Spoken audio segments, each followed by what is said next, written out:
Hello, I'm Joe Rafferty. I'm the Chief Executive of Mersey NHS Foundation Trust, and in fact I'm a graduate of the GMTS 1999 to 2001. GMTS has been around for quite a long time. In a nutshell, really focuses on emerging talent, both within the NHS who want to move on to a faster track for management and leadership, as well as bringing in new talent. It's for somebody who have an interest in operating ultimately at a very senior level. I found it very challenging. It made me think very hard about who I was, how I went about doing things. By instinct, I was a trained scientist, so very analytical, very scientific in my approach, very evidence-based in what I wanted to do.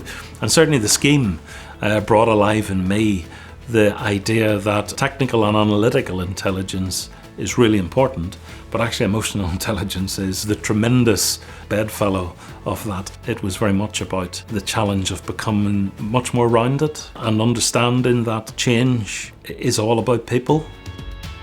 For me, I think the scheme was pretty critical in giving me both unlocking the potential as well as giving me confidence.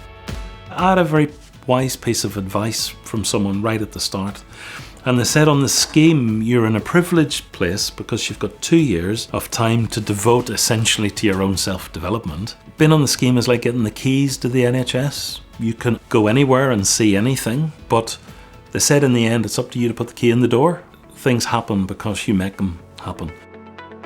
For me, if I had my way and we could expand the scheme, have it such that every NHS organisation at least, every couple of years had to host trainees. The scheme is a great example where you can bring, talented, capable, intelligent, incisive, thoughtful people into the environment. And I think as long as the organisation's open to that sort of approach, almost from day one, I've seen benefits of having trainees. They have a way of asking very penetrating questions, which in the busyness of all of our days, we forget to stand back and ask why.